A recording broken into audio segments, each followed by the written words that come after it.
নতুন আরেকটা প্যাসিবাদের আগমন কিনা আমরা এই বিষয়ে প্রশ্ন রাখতে চাচ্ছি এই ব্যাপারগুলোতে। এবং বিশ্ববিদ্যালয়ের কুয়েট কিন্তু বিগত প্রায় 2 মাস ধরে কিন্তু বন্ধ। তো কেন এতদিন ধরে বন্ধ? বা কুয়েটে কিন্তু ছাত্র রাজনীতি কিন্তু নিষিদ্ধ, তারপরও একটা গ্রুপ রাজনীতি নিয়ে যে ছেলে খেলা করতেছে, আমরা এই ব্যাপারটা নিয়ে আসলে উদ্বিগ্ন জানাচ্ছি। আর ফেসবুক আজকে আমাদের ফেসবুকটা মূলত এই বিষয়ে, এবং প্রথমে ফেসবুকে বক্তব্য রাখার জন্য অনুরোধ করছি বাংলাদেশ গণতান্ত্রিক ছাত্র সংসদের কেন্দ্রীয় মুখ্য সংগঠক তাহমিদ আল মুদ্দাসিরকে। প্রিয় সাংবাদিক ভাইয়েরা, আপনাদের সবাইকে অসংখ্য ধন্যবাদ। তো আজকে আমাদের এই জরুরি প্রেস ব্রিফিংয়ের মূল উদ্দেশ্য সেটি হচ্ছে বাংলাদেশের যে শিক্ষাঙ্গনে চলমান যে পরিস্থিতি, সেই চলমান পরিস্থিতি সম্পর্কে অবহিতকরণ এবং আমাদের যে দাবিগুলো আছে সেই দাবিগুলো আপনাদের সামনে উত্থাপন করা। তো প্রথমে আমরা আসলে কুয়েটের বিষয়টাতে আমরা খুবই উদ্বিগ্ন, যে আমরা দেখতে পাচ্ছি এখানে যিনি বর্তমানে ভিসি আছেন তিনি বিএনপিপন্থী এবং তিনি এর আগে ছাত্র দলের সভাপতি ছিলেন। তো তার অধীনে যে ক্যাম্পাসগুলোতে আবার নতুন করে শিক্ষাঙ্গনে যে সন্ত্রাসবাদ কায়েম হচ্ছে এবং সেই সন্ত্রাসবাদের প্রত্যক্ষ মদদ একজন ভিসি দিচ্ছেন, যিনি আসলে বিশ্ববিদ্যালয়ের প্রশাসক, এবং তার উচিত ছিল কিভাবে শিক্ষার্থীদের রক্ষার্থে শিক্ষার্থীদের জন্য কাজ করা, সেটি না করে তিনি সরাসরি একটি দলীয় পারপাস সার্ভ করার জন্য কাজ করে যাচ্ছেন। আমরা দেখেছি যখন কুয়েটে হামলা হচ্ছিল তখন ভিসি কোনো ধরনের পদক্ষেপ নেননি এবং তিনি শিক্ষার্থীদের উপর হামলা হতে দিয়েছেন। প্রায় দীর্ঘ 4-5 ঘন্টা হামলা হয়েছে, এর মধ্যে তিনি কোনো ধরনের হস্তক্ষেপ করেননি। এর মধ্যে তিনি পুরোপুরি কার এজেন্ডা বাস্তবায়ন করার চেষ্টা করছেন, কাজ চালিয়ে যাচ্ছেন, সেটি আমাদের কাছে অনেক বেশি পরিষ্কার হয়ে গেছে। আমরা দেখেছি এই দেশে 90 পরবর্তী সময়ে যখন আস্তে আস্তে প্রত্যেকটা বিশ্ববিদ্যালয়ে ক্যাম্পাসগুলোতে ছাত্র সংসদ বন্ধ হয়ে গিয়েছিল, তখন পুনরায় এই ক্যাম্পাসগুলোতে আবার সন্ত্রাসবাদ কায়েম হয়েছে। 90-এর যে স্পিরিট, সেই স্পিরিটের পতন হয়েছে এই ছাত্র সংসদগুলো বন্ধ হওয়ার মাধ্যমে। এবং আমরা বর্তমান পরিস্থিতিতে আমরা একইভাবে দেখতে পাচ্ছি, যখন আসলে আজকে কুয়েটের শিক্ষার্থীরা আন্দোলন করছে, তারা অনেক বেশি অসহায়, তাদের হয়ে কথা বলার মতো কেউ নাই। বিশ্ববিদ্যালয় প্রশাসন আজকে পুরো একটি দলীয় লেজুর ভিত্তি করছে। তারা যখন কোনো কারণ ছাড়া হল বন্ধ করে রেখেছে, শিক্ষার্থীরা খোলা মাঠে রাত্রি যাপন করছে কুকুর বিড়ালের সাথে, এরপরেও প্রশাসন হল খুলছে না কোনো ধরনের কারণ ছাড়া। শিক্ষার্থীরা যখন চাচ্ছে তাদের একাডেমিক কার্যক্রম স্বাভাবিকভাবে পরিচালিত হোক, সেখানে বিশ্ববিদ্যালয় প্রশাসন সম্পূর্ণ একটি দলের, আমরা যদি বলি ছাত্রদল, বিএনপি, তাদের যে এজেন্ডা, সেই এজেন্ডা বাস্তবায়নের জন্য কাজ করে যাচ্ছে। এটিকে আমরা খুবই অ্যালার্মিং হিসেবে দেখছি। এবং আমরা আরও দেখতে পাচ্ছি যে যখন থানায় এই সাধারণ শিক্ষার্থীদের নামে মামলা হলো, তাদেরকে হত্যা চেষ্টার অভিযোগে তাদের বিরুদ্ধে মামলা দায়ের করা হয়েছে। আমরা বিগত যে ফ্যাসিবাদী সময়, সেই সময় আমরা দেখতাম যে সাধারণ শিক্ষার্থীদের উপর পুলিশ, ছাত্রলীগ হামলা করত, এরপরে শিক্ষার্থীদেরকে হামলাকারী বলে তাদের নামে মামলা দেওয়া হতো। এবং ঠিক একই ঘটনার পুনরাবৃত্তি আজকে 5ই আগস্ট পরবর্তী বাংলাদেশে আমরা দেখতে পাচ্ছি। এত ছাত্র জনতার রক্তের বিনিময়ে আমরা একটা বাংলাদেশ পেলাম, যেই শিক্ষার্থীদের রক্তের বিনিময়ে আজকে আমরা একটা শিক্ষাঙ্গন পেলাম, মুক্ত শিক্ষাঙ্গন। সেই শিক্ষাঙ্গনে আবার নতুন করে সন্ত্রাসবাদ কায়েমের চেষ্টা করা হচ্ছে, নতুন করে ফ্যাসিবাদের প্রতিধ্বনি আমরা শুনতে পাচ্ছি। আমরা দেখতে পাচ্ছি যেই শিক্ষার্থীদেরকে আহত করা হয়েছে, যাদের উপর হামলা করা হয়েছে, তাদেরকে আজকে হামলাকারী বলে হত্যা চেষ্টার অভিযোগে তাদের বিরুদ্ধে আজকে মামলা দায়ের করা হচ্ছে। এবং পুরো ঘটনায় বিশ্ববিদ্যালয় প্রশাসন থেকে শুরু করে স্থানীয় প্রশাসন সবাই নিশ্চুপ, কেউ কোনো কথা বলছে না। কুয়েটের এই শিক্ষার্থীদের পাশে দাঁড়ানোর মতো কোনো রাজনৈতিক বক্তব্য আমরা এখনো দেখতে পারিনি। বাংলাদেশের অধিকাংশ যে ছাত্র রাজনৈতিক সংগঠনগুলো আছে, তারা এই ব্যাপারে এখনো নির্বিকার, নিশ্চুপ, তারা কেউ এখানে কথা বলছে না। শিক্ষার্থীদের পক্ষে কথা বলার মতো এত আত্মত্যাগের পরে যে আমরা আজকে নতুন বাংলাদেশ পেয়েছি, এই আন্দোলনের শুরুটা কিন্তু শিক্ষার্থীদের হাত ধরে, কিন্তু আজকে সেই শিক্ষার্থীদের পক্ষে, শিক্ষার্থীদের জন্য কথা বলার মতো মানুষ আমরা খুঁজে পাচ্ছি না, ছাত্র সংগঠনগুলোকে আমরা এখানে খুঁজে পাচ্ছি না। তো আমরা আমাদের প্রথমে যেরকম আমরা আমাদের হতাশা ব্যক্ত করছি, এবং একই সাথে আমরা অনতিবিলম্বে বর্তমান যে পরিস্থিতি আছে, এই পরিস্থিতির যদি পরিবর্তন না হয় এবং আমাদের যে দাবিগুলো উত্থাপন করা হবে, সেই দাবিগুলো যদি মেনে নেওয়া না হয়, তাহলে আমরা খুব দ্রুত কঠোর কর্মসূচিতে যেতে বাধ্য হব। আমি আমার কথা দীর্ঘায়িত করব না। ধন্যবাদ সবাইকে।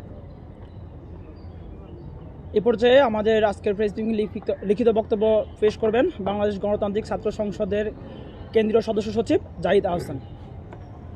প্রিয় শিক্ষার্থীবৃন্দ এবং সাংবাদিকবৃন্দ, আপনাদের সবাইকে বাংলাদেশ গণতান্ত্রিক ছাত্র সংসদের পক্ষ থেকে শুভেচ্ছা জানাচ্ছি। আপনারা জানেন, আপনারা নিশ্চয়ই অবগত আছেন যে গত 18ই ফেব্রুয়ারি খুলনা প্রকৌশল বিশ্ববিদ্যালয়ের ছাত্রদল এবং তার সঙ্গে বহিরাগত বিএনপি যুবদল ক্যাডাররা সাধারণ ছাত্রদের উপরে নির্মম হামলা চালায়। একই সঙ্গে আপনারা এ বিষয়ে অবগত আছেন, খুলনা প্রকৌশল বিশ্ববিদ্যালয়ে দীর্ঘদিন ধরে দলীয় ছাত্র রাজনীতি নিষিদ্ধ থাকলেও ছাত্রদল জোরপূর্বকভাবে রাজনৈতিক কর্মকাণ্ড পরিচালনা করতে চায়। সাধারণ শিক্ষার্থীরা সেই জোরপূর্বক দলীয় রাজনৈতিক কর্মকাণ্ড পরিচালনায় বাধা দিলেই তাদের উপরে ছাত্রদল এবং বহিরাগত বিএনপি যুবদল ক্যাডাররা হামলা চালায়। সেই ঘটনার প্রতিবাদ আমরা জানিয়েছি। গত 18ই ফেব্রুয়ারি সে সময় বাংলাদেশের প্রায় সবগুলো অভ্যুত্থানপন্থী ছাত্র রাজনৈতিক সংগঠন এবং অন্যান্য সিভিল সোসাইটির সদস্যবৃন্দ সেই ঘটনার তীব্র নিন্দা এবং প্রতিবাদ জানিয়েছিল এবং সেখানে আমরা সংবাদ মাধ্যমের একটি সরব ভূমিকা লক্ষ্য করেছিলাম। দলীয় ছাত্র রাজনীতি নিষিদ্ধ হলেও কুয়েটের ভাইস চ্যান্সেলর ডক্টর মোহাম্মদ মাসুদের পৃষ্ঠপোষকতায় ছাত্রদল এই কার্যক্রম পরিচালনা করে। এমনকি যখন ছাত্রদল যুবদল বিএনপির যৌথ হামলা চলছিল তখনও ভিসিকে কোনো ব্যবস্থা নিতে দেখা যায়নি। কুয়েটের সাধারণ ছাত্ররা যারা হামলার শিকার হয়েছিল তারা বারবার একাধিকবার বিশ্ববিদ্যালয়ের প্রশাসন এবং ভিসির সাহায্য চেয়েও কোনো রকমের সাহায্য পাননি এবং সেই হামলায় আমরা জানি শতাধিক শিক্ষার্থী আহত হন। শিক্ষার্থীরা বারবার প্রশাসনের সাহায্য চেয়ে নিরাশ হয়ে ফিরে যান। পরবর্তীতে 25শে ফেব্রুয়ারি থেকে এখন পর্যন্ত কুয়েটের বিশ্ববিদ্যালয়ের সকল শিক্ষা কার্যক্রম বন্ধ আছে। এরই মধ্যে শিক্ষার্থীরা যখন বিশ্ববিদ্যালয় খুলে দেওয়ার দাবিতে খোলা আকাশের নিচে অবস্থান করছে, আপনারা জানেন যে বিগত কয়েকদিন ধরেই ঈদের পরবর্তী সময় ঈদ উল ফিতরের বন্ধের পরেই খুলনা প্রকৌশল বিশ্ববিদ্যালয়ের ছাত্ররা তাদের বিশ্ববিদ্যালয়ের শিক্ষা কার্যক্রম পুনরায় চালু করা এবং হল খুলে দেওয়ার দাবিতে কুকুর বিড়ালের সাথে রাত কাটাচ্ছে এবং তারা তাদের দাবিতে অনড় আছে। যখন শিক্ষার্থীরা শিক্ষা কার্যক্রমে ফিরে যেতে চাচ্ছে, ঠিক সেই সময় গত 10ই এপ্রিল 22 জন শিক্ষার্থীর নামে মিথ্যা মামলা দেওয়া হয়। যদিও এখন পর্যন্ত হামলাকারী কারো বিরুদ্ধে কোনো ব্যবস্থা নিতে দেখা যায়নি। যারা হামলা করেছে তাদের বিরুদ্ধে বিশ্ববিদ্যালয় প্রশাসন কিংবা সেখানকার স্থানীয় প্রশাসন, পুলিশ, আইনশৃঙ্খলা বাহিনী কাউকেই কোনো ব্যবস্থা নিতে দেখা যায়নি। উপরন্তু এ সকল শিক্ষার্থীরা হামলার শিকার হয়েছে তাদের মধ্য থেকেই 22 জন শিক্ষার্থীর নামে মামলা করা হয়েছে। এই ঘটনাটা আমাদেরকে আওয়ামী আমলের কথা স্মরণ করায়। আমি আপনাদেরকে স্মরণ করে দিতে চাই যে এই ঘটনার সাক্ষী আমি, যেই ঘটনার ভিকটিম আমি ছিলাম। 2022 সালের 7ই অক্টোবর যখন আবরার ফাহাদের তৃতীয় শাহাদাত বার্ষিকী পালন করছিলাম, তৃতীয় শাহাদাত বার্ষিকীর স্মরণসভা করছিলাম আমরা ঢাকা বিশ্ববিদ্যালয় রাজু ভাস্কর্যের পাদদেশে। সেখানে ছাত্রলীগের গুন্ডারা আমাদেরকে হামলা করে, প্রথমবার রাজু ভাস্কর্যে হামলা করে, দ্বিতীয়বার আমরা যখন ঢাকা মেডিকেলে চিকিৎসা নিতে যাই সেখানে এক্স রুমের ভিতরে আমি সহ আমার আরও 24 জন সহযোদ্ধাকে হামলা করে প্রায় বেহুশ করে, ঠিক সেই সময় পুলিশ এসে আমাদের 24 জনকে গ্রেফতার করে নিয়ে যায় এবং আমাদের বিরুদ্ধে 2টি মিথ্যা মামলা দেওয়া হয়। একই রকমের ঘটনা আমরা কুয়েটেও লক্ষ্য করেছি। যে সকল সাধারণ শিক্ষার্থীরা আহত হয়েছেন, যারা হামলার শিকার হয়েছেন, তাদের নামে উল্টো মামলা করা হয়েছে। আমরা বাংলাদেশ গণতান্ত্রিক ছাত্র সংসদ সাথে সাথেই শিক্ষার্থীদের নামে মিথ্যা মামলার প্রতিবাদ জানাই এবং মামলা প্রত্যাহারের দাবি তুলি। এবং আমাদের থেকে বাংলাদেশ গণতান্ত্রিক ছাত্র সংসদের পক্ষ থেকে আমরা সেই ঘটনার শুরু থেকে গত 18ই ফেব্রুয়ারি থেকে কুয়েটের যে সকল শিক্ষার্থীরা ছাত্রদলের এই দলীয় রাজনৈতিক কর্মকাণ্ডের বিরুদ্ধে অবস্থান নিচ্ছিল, যারা হামলার শিকার হয়েছে, তাদের সঙ্গে যোগাযোগ রেখেছি। আমাদের ঢাকা বিশ্ববিদ্যালয়ের যুগ্ম সদস্য সচিব সর্দার নাদিম মাহমুদ শুভ সহ আরও অনেকে তারা এই যোগাযোগটি রক্ষা করেছে এবং আমরা জেনেছি যে শিক্ষার্থীরা এখনও আন্দোলনে আছেন, তারা এখনও তাদের দাবিতে অনড় আছেন, তারা এখনও বিশ্ববিদ্যালয়ের শিক্ষা কার্যক্রমে ফিরে যেতে চান, হল খুলে দেওয়ার দাবিতে তারা এখনও অবস্থান করছেন বিশ্ববিদ্যালয়ের গেটেই। মামলার পরপরই গতকাল আমরা দেখলাম বিশ্ববিদ্যালয়ের সিন্ডিকেট সভায় 37 জন শিক্ষার্থীকে বহিষ্কারের সিদ্ধান্ত নেওয়া হয়। আমরা বিশ্ববিদ্যালয় সিন্ডিকেটের এই সিদ্ধান্তের তীব্র নিন্দা এবং প্রতিবাদ জানাচ্ছি। বিশ্ববিদ্যালয় প্রশাসন, বিশেষত উপাচার্য, শুরু থেকেই শিক্ষার্থীদের বিরুদ্ধে অবস্থান করে বিএনপির দলীয় স্বার্থের পক্ষে তার অন্যায্য অবস্থান ব্যক্ত করছে। আমি আবারও পড়ছি, বিশ্ববিদ্যালয় প্রশাসন, বিশেষত উপাচার্য, শুরু থেকেই শিক্ষার্থীদের বিরুদ্ধে অবস্থান করে বিএনপির দলীয় স্বার্থের পক্ষে অন্যায্য অবস্থান ব্যক্ত করছে। উল্লেখ্য, কুয়েটের ভিসি ডক্টর মোহাম্মদ মাসুদ কুয়েট শাখা ছাত্রদলের সভাপতি ছিলেন।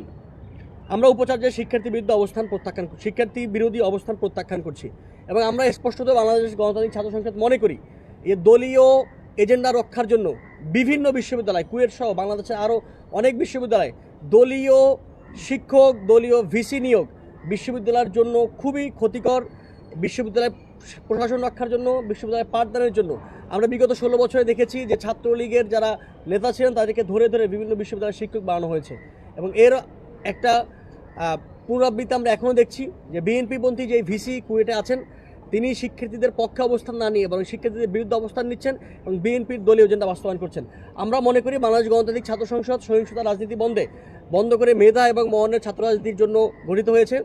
আমরা সেই মেধা মননের ছাত্র রাজনীতি, বিশ্ববিদ্যালয় শিক্ষার সুষ্ঠু কার্যক্রম রক্ষার লক্ষ্যে আমাদের পজিশন হচ্ছে, আমরা মনে করি দলীয় এজেন্ডায় দলীয় পরিচয়ধারী শিক্ষকদেরকে বিশ্ববিদ্যালয়ে কোনোভাবেই শিক্ষক হিসেবে নিয়োগ দেওয়া যাবে না এবং তাদেরকে কোনোভাবেই ভিসি, প্রক্টর, পুরো ভিসি ইত্যাদি প্রশাসনিক পদে অবস্থান করতে দেওয়া যাবে না। কুয়েটের এই বিভীষিকাময় অবস্থায় গতকাল রাতে বাংলাদেশ গণতান্ত্রিক ছাত্র সংসদের কেন্দ্রীয় সদস্য মাহির আহমেদের উপর মিরপুরে বিএনপি ও যুবদলের নেতাকর্মীরা নির্মম হামলা চালিয়েছে।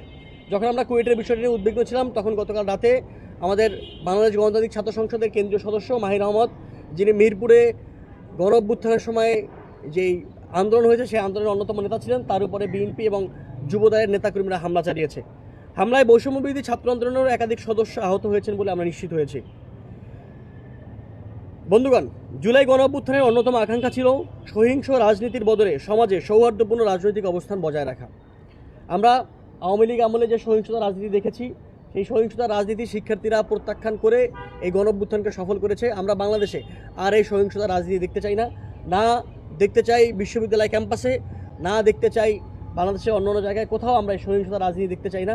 আমরা চাই না এই সহিংসতা রাজনীতির বলি হয়ে আর এক ফোঁটা রক্ত ঝরুক, সেটা না বিশ্ববিদ্যালয় না বিশ্ববিদ্যালয়ের বাইরে। আমরা দেখেছি গত 8 মাসে গণ অভ্যুত্থানের পরে বিএনপির অন্তর্কোন্দলে প্রায় অর্ধশতাধিকেরও বেশি মানুষ নিহত হয়েছেন।